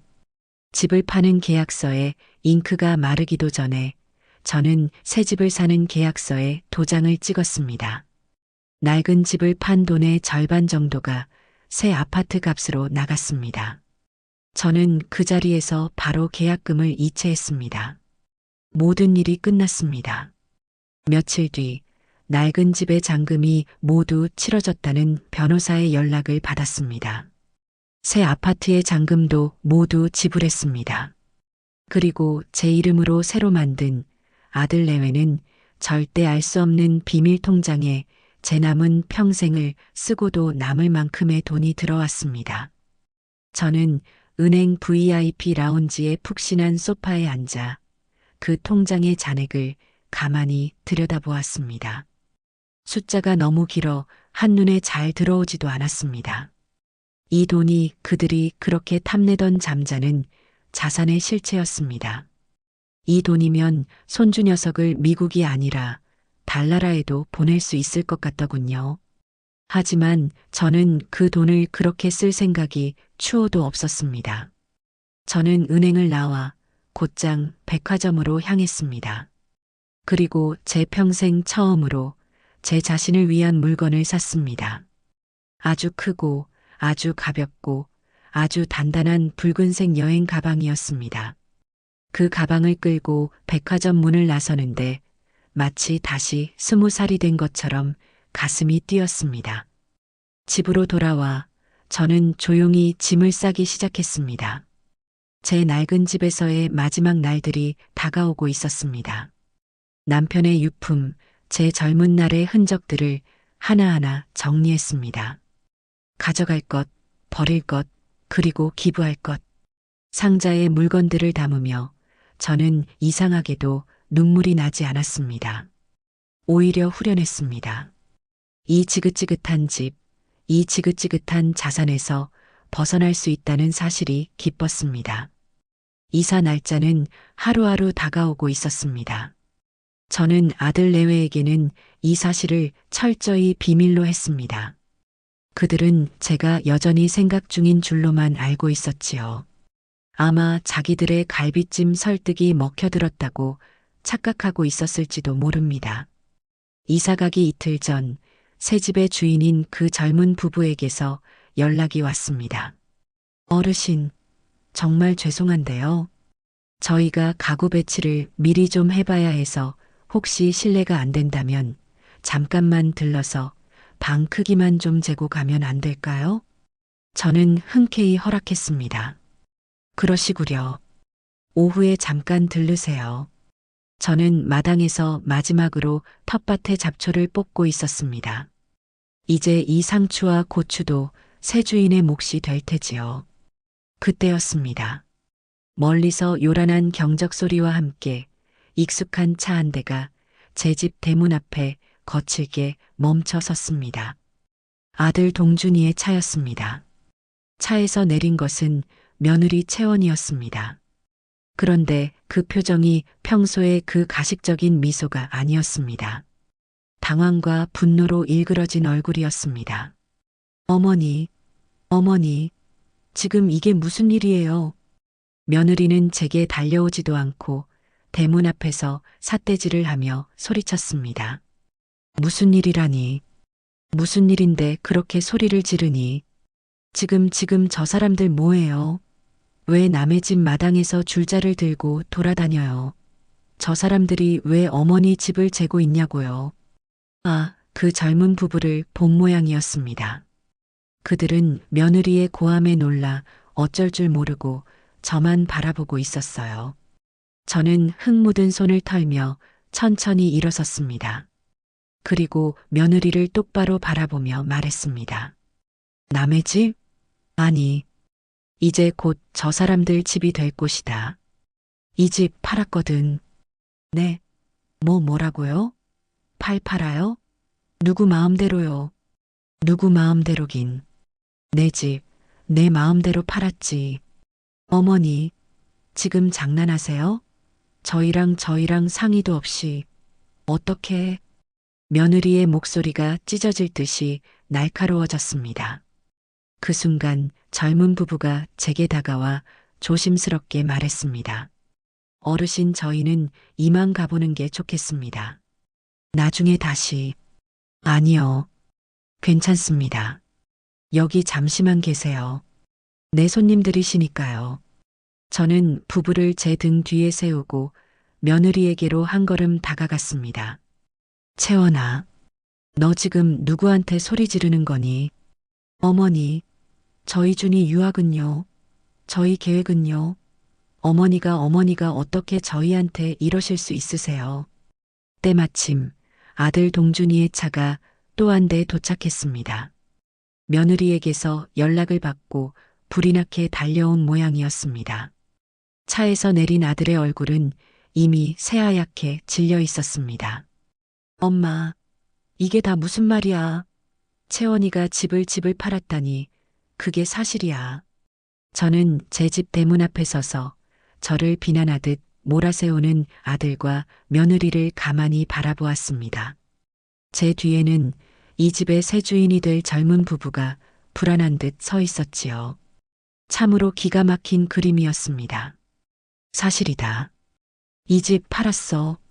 엄마, 왜 우리랑 한마디 상의도 없이 우리가 그 집으로 얼마나? 아들은 분노에 차서 말도 제대로 잇지 못했습니다. 너희가 그 집으로 뭘 어쨌는데? 너희가 그 집으로 무슨 계획을 세웠는데? 며느리 채원이가 울음을 터뜨리며 악을 썼습니다. 어머니, 저희 준이 유학 가려고 계약금까지 보냈단 말이에요. 어머니가 도와주실 줄 알고 저희가 계약금까지 보냈다. 그 말에 저는 실소를 금할 수 없었습니다. 저를 압박하기 위해 혹은 제 돈을 이미 자기들 돈인 양 생각하고 저지른 일이겠지요. 그래서요? 어머니, 저희 이제 어떡해요? 그 계약금 다 날리게 생겼어요. 어머니가 책임지세요. 아들 동준이도 거들었습니다. 엄마, 어떻게 아들 앞길을 아니 손주 앞길을 이렇게 막으실 수가 있어. 우리가 엄마한테 투자하라고 했지. 언제 그냥 달라고 했어. 우리가 나중에 다 갚는다고 했잖아. 투자, 갚는다. 그 뻔뻔한 말들에 제 마음속에 남아있던 마지막 연민 한 자락마저 완전히 끊어져 버렸습니다. 저는 마당을 가로질러 집 안으로 들어갔습니다. 그리고 포장하던 박스 위에 놓여있던 포장용 테이프를 집어들었습니다. 두 사람은 제가 무언가를 가지러 들어간 줄 알고 현관까지 따라 들어오며 소리쳤습니다. 어머니, 대답 좀 해보세요. 저희 이제 어떡하냐고요. 저는 현관에 서서 거친 숨을 몰아쉬는 두 사람을 가만히 올려다보았습니다. 그리고 아주 천천히 하지만 단호하게 입을 열었습니다. 채원아, 네. 네 어머니 생신상엔 정성스러운 꽃게찜이 올라갔지. 며느리는 제 뜬금없는 말에 눈이 동그래졌습니다. 그게 지금 무슨 살아있는 아주 실한 놈으로 네가 직접 골랐고 나는 그걸 꼬박 하루 종일 날라다 바쳤어. 그런데 내 생일엔 기억하니? 니들이 퇴근길에 오다가 들러서 사온 그 멸치볶음 한 통이 전부였어. 두 사람의 얼굴에서 핏기가 가시는 것이 보였습니다. 너희에게 나는 딱 그 멸치볶음 같은 존재였던 거야. 없으면 아쉽지만 없어도 그만인. 하지만 너희 사돈은 그 정성스러운 꽃게찜처럼 귀하고 대단한 분이었던 거지. 어머니, 그건 저희가 그날 너무 바빠서 됐고, 저는 며느리의 말을 잘랐습니다. 동준아, 네 엄마, 너는 이 집을 잠자는 자산이라고 불렀지. 네 아빠와 내가 평생을 바쳐 이룬 이 집을 썩히는 게 아깝다고 했어. 네 아들의 유학 자금을 위한 현금 인출기로만 봤던 거야. 엄마, 그건 비유가 아니지. 진심이었지. 그래서 나한테 투자하라고 그토록 압박했던 거잖니. 이 늙은 어미의 노후는 안중에도 없이 그저 너희 계획에 필요한 돈으로만 나를 봤던 거야. 저는 한 걸음 더 다가섰습니다. 채원아, 너는 나한테 구청 심화반이라고 아주 우스운 거짓말까지 했어. 내가 아무것도 모르고 너희가 하자는 대로 다 해줄 그런 바보 같은 늙은이인 줄 알았겠지. 너희는 둘 다 틀렸다. 저는 제 목소리에 힘을 주었습니다. 이 집은 내 거야. 내 남편이 평생을 바쳐 나에게 남겨준 내 유산이고 내 인생이야. 너희들의 자산이 아니란 말이다. 그래서 팔았어. 내가 내 뜻대로. 어머니 제발. 그 돈? 당연히 내 돈이지. 너희가 손주 유학을 보내든 세계 일주를 시키든 그건 너희 부모가 책임질 일이야. 왜 내 집이, 내 노후가 그걸 책임져야 하니? 저는 현관문을 활짝 열었습니다. 나는 떠난다. 내일 당장. 너희가 나를 긴급 호출이나 하는 보모로 취급하고 잠자는 자산으로만 여기는 이 지긋지긋한 곳에서 나는 떠날 거야. 너희가 모르는 아주 안전하고 좋은 곳으로. 저는 울부짖는 며느리와 망연자실한 아들을 향해 마지막 말을 덧붙였습니다. 그러니 이제 두 번 다시 나한테 돈 구할 생각하지 마라. 너희에게 줄 멸치볶음 한 톨도 이제 나한테는 없다. 저는 그들을 현관 밖으로 밀어내고 문을 닫았습니다. 그리고 잠가버렸습니다. 문 밖에서 며느리의 울음소리와 아들의 절규가 한동안 이어졌지만 저는 듣지 않았습니다. 저는 제 뒤에 서 있던 젊은 부부에게 돌아섰습니다. 미안합니다. 못 볼 꼴을 보였네요. 짐승들이 짖었다고 생각하고 마저 치수 제시지요. 제 단호한 말에 젊은 부부는 아무 말도 못하고 그저 고개만 끄덕였습니다. 그 순간 저는 제 인생에서 가장 통쾌하고 가장 슬픈 그런 해방감을 느꼈습니다. 그 끔찍한 소동이 벌어지고 난 다음 날 저는 새벽같이 일어났습니다. 짐은 이미 어젯밤에 모두 포장해 둔 터였습니다. 제 낡은 집에서의 마지막 밤이었지만 저는 놀라울 정도로 잠을 잘 잤습니다. 문을 잠그고 제 뒤에서 울려 퍼지던 아들과 며느리의 절규를 뒤로한 순간 제 평생을 짓누르던 무거운 쇠사슬이 끊어져 나가는 기분이었으니까요. 동이 트기도 전 이삿짐 센터 트럭이 조용히 골목으로 들어섰습니다. 저는 이사하는 것조차 아들 내외에게 알리고 싶지 않아 가장 이른 시간으로 예약을 해두었지요. 사모님, 짐이 생각보다 많지 않으시네요. 네. 버릴 건 다 버리고 가져갈 것만 챙겼습니다. 제 낡은 세간살이들, 남편의 손때가 묻은 서재 책상, 동준이가 어릴 때 쓰던 낡은 책장 그 모든 것을 저는 버릴 것과 기부할 것으로 분류해 두었습니다. 제가 챙긴 것은 오직 제 옷가지 몇 벌, 남편의 사진이 담긴 앨범, 그리고 제가 아끼던 찻잔 세트가 전부였습니다. 텅 비어가는 집은 이가 빠진 것처럼 휑했습니다. 마루에는 가구들이 놓여있던 자국만 선명하게 남아 지난 세월을 증명하고 있었지요. 모든 짐을 싣고 마지막으로 집을 둘러보았습니다. 이 집에서 울고 웃고 아이를 키우고 남편을 떠나보냈습니다. 제 인생의 전부가 담긴 이 집을 떠난다는 것이 서운하지 않다면 거짓말이겠지요. 하지만 그 서운함보다 새로운 삶에 대한 기대감이 훨씬 더 컸습니다. 저는 대문을 잠그며 집을 향해 작게 속삭였습니다. 그동안 고마웠다. 너는 잠자는 자산이 아니라 내 소중한 추억이었어. 이제 편히 쉬어라. 이삿짐 트럭을 뒤로하고 저는 따로 불러둔 택시에 올라탔습니다. 제 새집, 강 건너 신도시의 그 반짝이는 주상복합 아파트로 향하는 길이었습니다. 낡은 동네를 벗어나 거대한 다리를 건너고 하늘을 찌를 듯 솟아오른 새 빌딩들 사이로 들어섰습니다. 모든 것이 낯설었지만 그 낯설미 저를 설레게 했습니다. 제 새 집은 그야말로 천국이었습니다.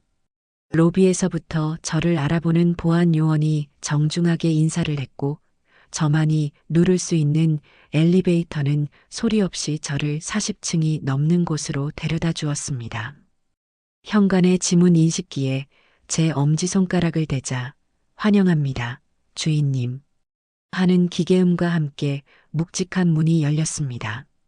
아직 가구가 들어오지 않아 텅 비어 있었지만 집안은 눈이 부실 정도로 환했습니다. 거실 통유리창으로 아침 햇살이 쏟아져 들어오고 있었기 때문이지요. 저는 신발도 벗지 않고 그 유리창 앞으로 다가갔습니다. 도시를 가로지르는 강물이 은빛으로 반짝였고 그 위를 지나는 다리들과 강변의 공원, 그리고 저 멀리 제가 떠나온 낡은 동네까지 모든 것이 제 발 아래에 있었습니다. 와, 저는 이곳에서 제2의 인생을 시작할 참이었습니다. 짐이 도착하고 저는 천천히 짐을 풀기 시작했습니다. 넓은 집에서 쓰던 물건들은 이 아담한 집에 다 들어오지도 않았습니다. 저는 과감하게 낡은 것들을 버렸습니다. 언젠가 아들 내외가 자고 갈까봐 남겨두었던 낡은 손님 이불 세트, 쓰지도 않으면서 추억이라며 쌓아두었던 동준이의 낡은 교과서들, 그 모든 것을 미련 없이 버렸습니다. 대신 저는 제 마음에 꼭 드는 것들로만 집을 채웠습니다. 가장 푹신한 1인용 소파를 통유리창 앞에 놓았고 가장 좋은 원목 식탁을 주방에 들였습니다. 그리고 침실에는 제 평생 처음으로 제 돈 주고 산 구름처럼 폭신한 새 침대를 놓았지요. 짐 정리가 끝나고 저는 새로 산 찻잔에 향기로운 국화차를 우렸습니다. 소파에 앉아 발 아래로 펼쳐진 도시의 풍경을 바라보며 마시는 차 맛은 그 어떤 진수성찬보다 달콤했습니다. 저는 그 누구도 들어올 수 없는 이 완벽한 제 성에서 며칠을 아주 평화롭게 보냈습니다. 휴대전화는 꺼두었습니다. 아들 내외가 제 낡은 집으로 찾아갔다가 텅 빈 집과 새 주인이라는 팻말을 보고 어떤 표정을 지었을지 상상하고 싶지 않았습니다. 저는 대신 제 방 서재에 앉아 새로 산 노트북 컴퓨터를 켰습니다. 손주 녀석이 쓰던 것보다 훨씬 더 좋은 최신형이었지요. 저는 주민센터에서 배웠던 어설픈 타자 실력으로 인터넷 검색을 하기 시작했습니다. 70대 혼자 가기 좋은 여행지, 유럽 자유여행 코스, 안전한 해외여행 방법. 그렇습니다. 저는 떠날 참이었습니다. 이 안전하고 멋진 새 집에 안주할 생각이 없었어요. 이 집은 제 베이스 캠프일 뿐, 제 진짜 목적지는 이 창밖 너머의 더 넓은 세상이었습니다. 아들 내외는 저를 구청 심화반이나 속이려 들었던 아무것도 모르는 늙은이로 취급했습니다. 하지만 저는 그들 몰래 이미 모든 것을 계획하고 있었습니다. 저는 신용카드로 세계 일주 비행기 표를 예매했습니다. 한 번에 다 끊는 것이 아니라 파리인 로마 아웃, 그리고 다음은 카이로, 그 다음은 뉴욕. 제 마음이 내키는 대로 머무를 수 있는 그런 자유로운 표였습니다. 저는 어젯밤 백화점에서 샀던 그 붉고 단단한 여행 가방을 꺼냈습니다. 그리고 제 옷가지들을 차곡차곡 채워 넣기 시작했습니다.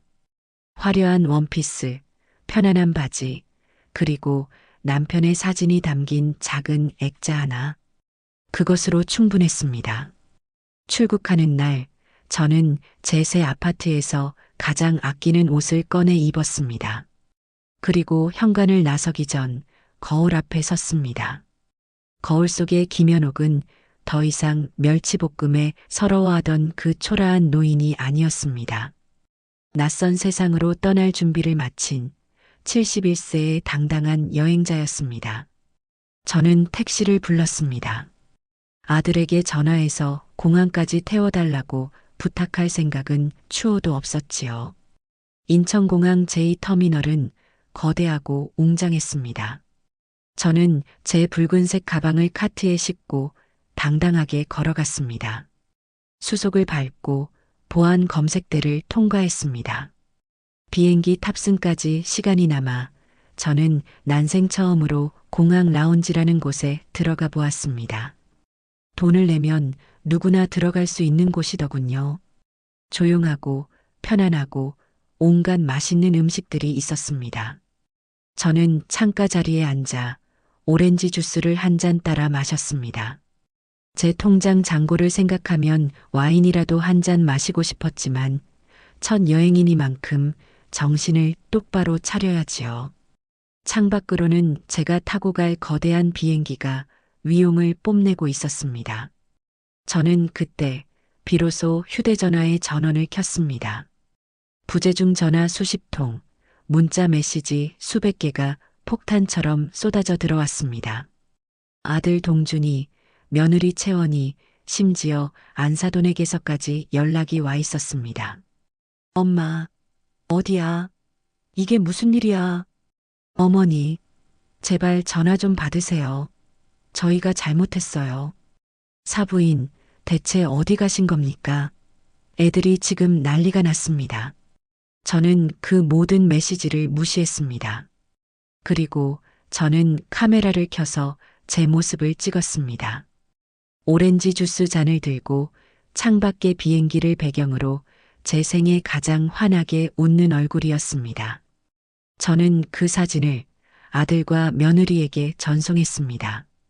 그리고 마지막 문자 메시지를 보냈습니다. 나 찾지 마라. 내 인생 찾으러 간다. P.S. 내 새 주소는 강 건너 신도시의 새 아파트 주소다. 하지만 앞으로 6개월간은 집에 없을 예정이니 찾아올 생각 마라. 메시지를 보낸 뒤 저는 비행기 모드 버튼을 눌렀습니다. 세상과 저를 연결하던 모든 소음이 끊겼습니다. 잠시 후 비행기가 이륙한다는 안내 방송이 나왔습니다. 비행기는 거대한 몸체를 흔들며 활주로를 달렸고 이내 솜털처럼 가볍게 하늘로 날아올랐습니다. 창밖으로 제가 평생을 살았던 도시가 장난감처럼 작아지는 것이 보였습니다. 저는 눈을 감았습니다. 이른한 살 김연옥의 진짜 인생이 지금 막 이륙하고 있었습니다. 제가 파리의 센 강변을 거닐고 루브르 박물관에서 모나리자를 직접 보며 감탄하고 있을 무렵 한국에 남겨진 아들 내외는 그야말로 지옥 같은 나날을 보내고 있었다고 합니다.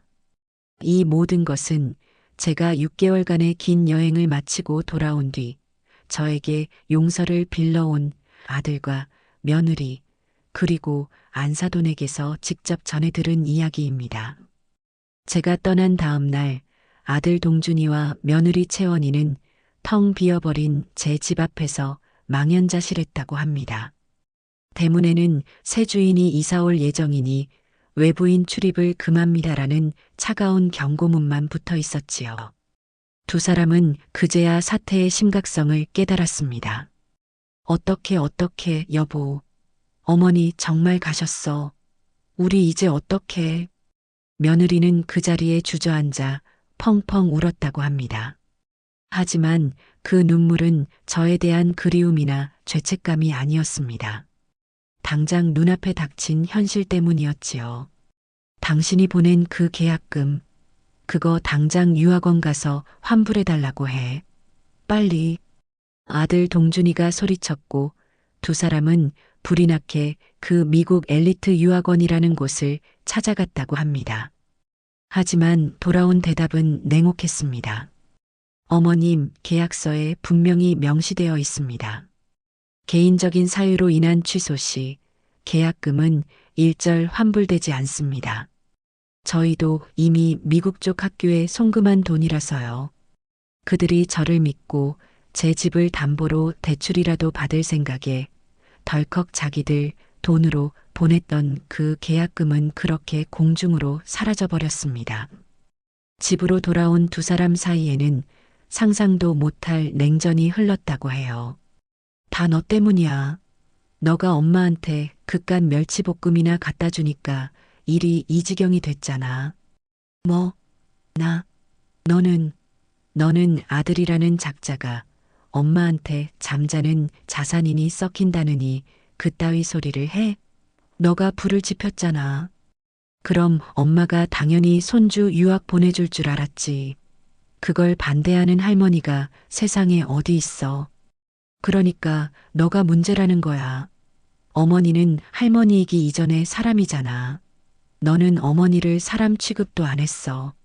서로에게 책임을 떠넘기며 벌인 그 끔찍한 부부싸움은 방에서 그 모든 것을 듣고 있던 손주 준이의 울음소리로 끝이 났다고 합니다. 엄마, 아빠, 나 미국 안 갈래. 그냥 안 갈게. 싸우지 마. 아이의 울음소리에 두 사람은 그제야 자기들이 무슨 짓을 했는지 깨달았습니다. 돈도 잃고 부모도 잃고 심지어 아이에게 상처까지 준 자신들의 어리석은 욕심을 말입니다.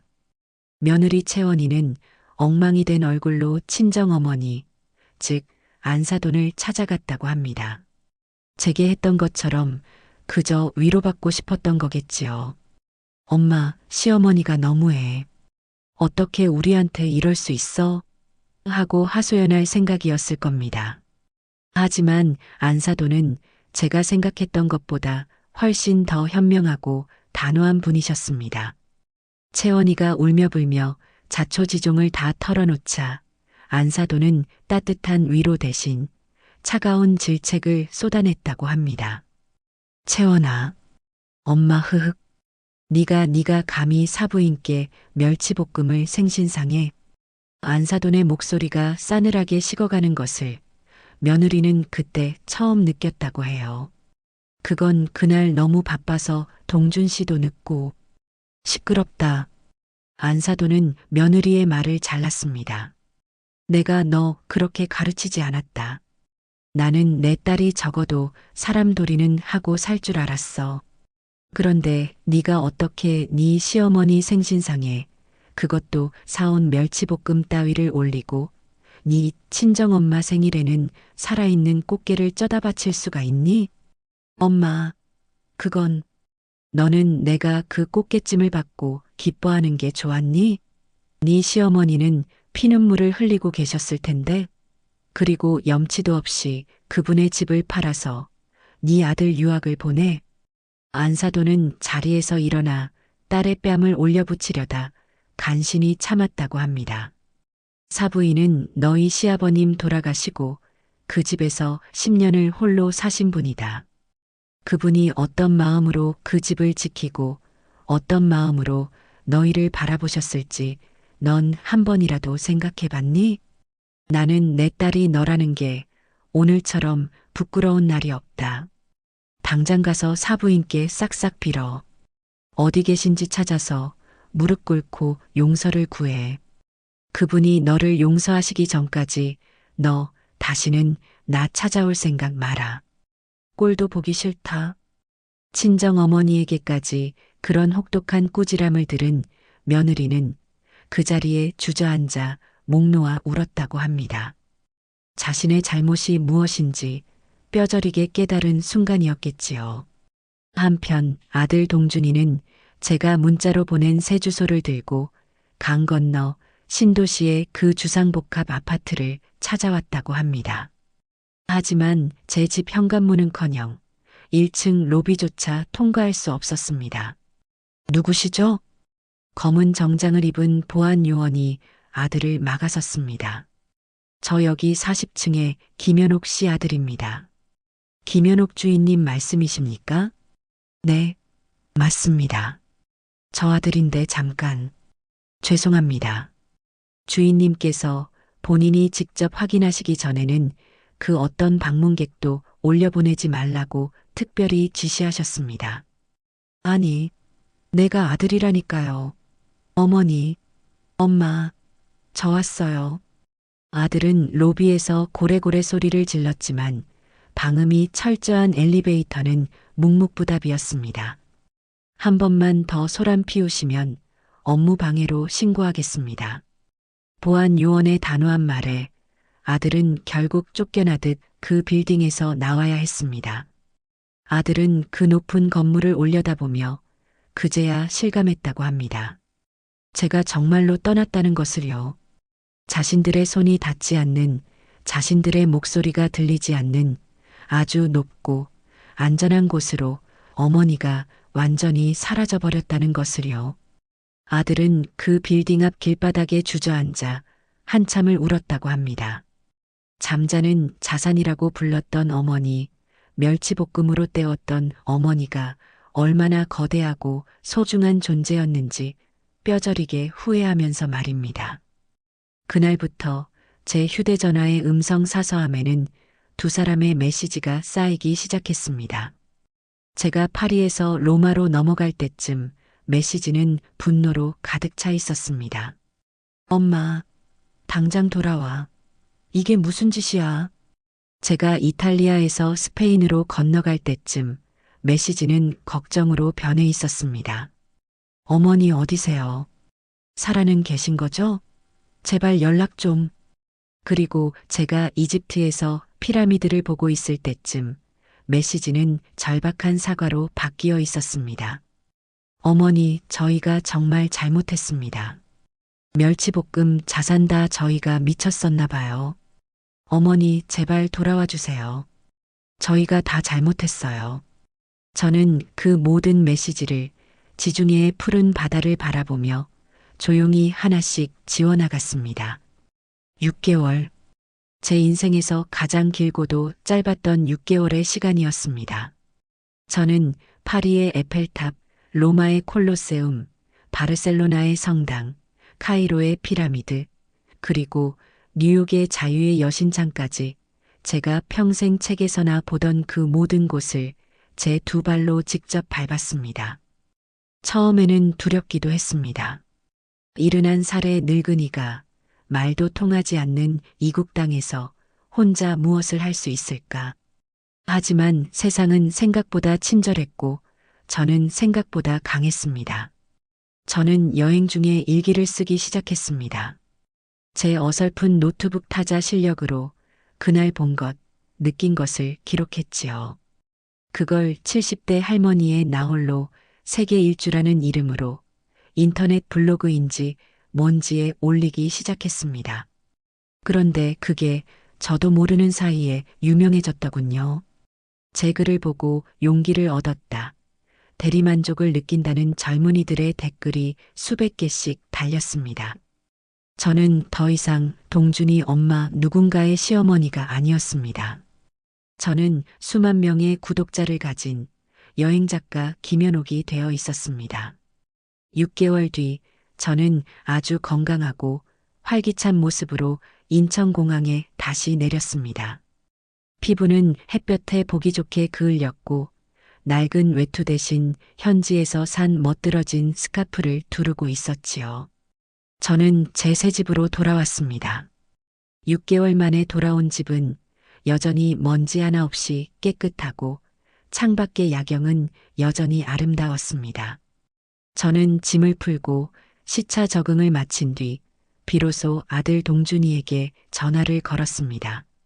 엄마, 수화기 너머의 아들 목소리는 6개월 전 저에게 소리 지르던 그 목소리가 아니었습니다.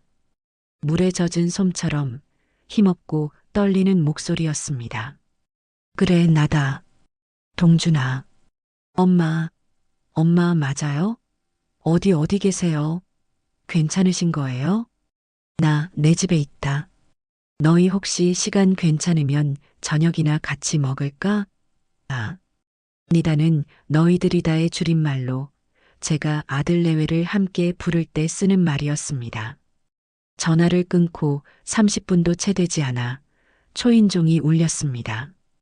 1층 로비의 보안 요원에게서 인터폰이 왔습니다.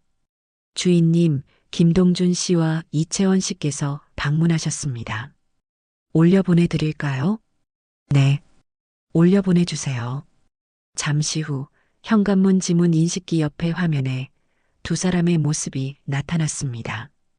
6개월 전과는 달리 잔뜩 긴장하고 초조한 얼굴이었습니다. 저는 문을 열어주었습니다. 아들 동준이와 며느리 채원이는 현관문을 들어서자마자 제 앞에 쿵 소리가 나게 무릎을 꿇었습니다. 그리고는 제게 큰 절을 올렸습니다. 어머니, 저희가 죽을 죄를 지었습니다. 두 사람은 고개도 들지 못하고 바닥에 엎드려 울기 시작했습니다. 며느리 채원이는 어찌나 울었는지 눈이 퉁퉁 부어 있었고 아들 동준이는 그 짧은 사이에 머리가 희끗희끗해진 것 같았습니다. 두 사람의 손에는 그들이 사올 수 있는 것 중 가장 비싸고 정성스러워 보이는 거대한 한우 갈비 세트가 들려 있었습니다. 꽃게찜도 멸치볶음도 아닌 속죄의 무게가 담긴 선물이었지요. 어머니, 저희가 정말 어리석었습니다. 어머니의 마음을 그렇게 짓밟고 저희 욕심만 차리려고 했습니다. 엄마, 내가 나쁜 놈이야. 내가 아들 잘못 만난 엄마 불효자로 만들었어. 제발 용서해 주세요. 저는 그 두 사람을 한참이나 말없이 내려다보았습니다. 예전 같았으면 아이고 이게 무슨 짓이냐. 어서 일어나라 하며 당장 일으켜 세웠을 겁니다. 하지만 저는 그러지 않았습니다. 그들은 이 시간이 필요했습니다. 자신들의 잘못을 제 앞에서 이렇게 뼈저리게 인정하고 사죄할 시간이 말입니다.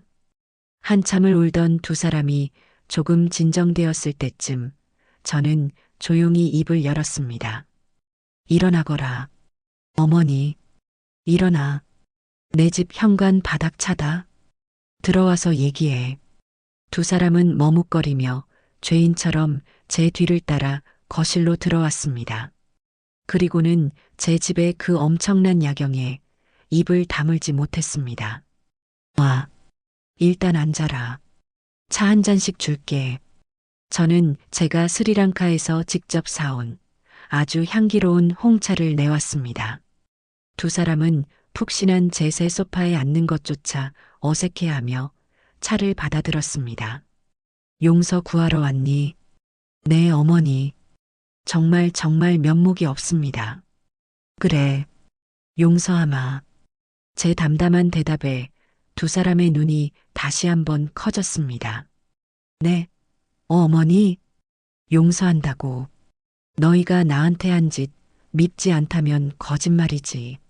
하지만 나 지난 6개월 동안 정말 행복했다. 너희가 나를 그렇게 밀어붙이지 않았다면 나는 아마 지금도 그 낡은 집에서 멸치볶음이나 뒤적이면서 너희 눈치나 보고 살았을 거다. 너희 덕분에 내 인생을 찾았어. 너희 덕분에 내가 김현옥으로 살 수 있게 됐어. 그러니 어떻게 보면 너희한테 고맙기도 하다. 두 사람은 제 말의 뜻을 이해하지 못하는 듯 그저 멍한 표정이었습니다. 하지만 저는 찻잔을 내려놓고 두 사람을 똑바로 바라보았습니다. 우리 관계는 이제 달라져야 한다. 네, 나는 더 이상 너희의 긴급 호출 보모가 아니다. 나는 더 이상 너희의 잠자는 자산도 현금 인출기도 아니야. 나는 나 김현옥이다. 나는 내 삶이 있어. 내일 당장 또 여행을 떠날 수도 있고 이 멋진 집에서 하루 종일 그림만 그릴 수도 있어. 너희 손주? 물론 보고 싶지. 하지만 내가 보고 싶을 때, 시간이 될 때 볼 거다. 너희가 필요할 때가 아니라. 아들과 며느리는 그저 고개만 세차게 끄덕였습니다. 알겠니? 네, 어머니. 명심하겠습니다. 정말입니다. 저는 그제야 환하게 웃었습니다. 제 마음속에 남아있던 마지막 응어리가 그들의 진심 어린 눈물과 제 단호한 선언으로 완전히 씻겨 내려가는 기분이었습니다. 그래, 그럼 됐다. 아이고, 저녁 먹자. 나 배고프다. 네. 아, 어머니, 저희가 뭐라도. 며느리가 허둥지둥 부엌으로 가려 했습니다. 아니다. 앉아라. 저는 며느리를 만류하고 휴대전화를 들었습니다. 오늘은 내가 쏜다. 이 집 주인은 나니까 내 규칙대로. 네. 저는 배달 앱을 켜서 이 동네에서 가장 평이 좋은 피자 가게의 번호를 눌렀습니다. 여기 피자 아주 잘하는 집이 있단다. 너희도 먹어볼래? 내가 제일 비싼 걸로 시켜줄게. 내 돈으로. 아들과 며느리는 피자라는 말에 당황한 듯 어리둥절한 듯 서로의 얼굴만 쳐다보았습니다. 아마 평생 시어머니가 피자를 시켜주는 경험은 처음이었겠지요. 이내 아들 동준이가 어색하게 그리고 진심으로 웃음을 터뜨렸습니다. 네, 좋아요, 엄마. 피자 아주 좋습니다. 그날 저녁 우리는 멸치볶음도 꽃게찜도 아닌 아주 뜨겁고 맛있는 피자를 함께 먹었습니다. 제 새집의 거실, 눈부신 야경을 배경으로 우리는 6개월 만에, 아니, 어쩌면 평생 처음으로 진짜 가족처럼 웃고 떠들었습니다. 모든 것이 용서되었지만 모든 것이 새로워진 그런 저녁이었습니다.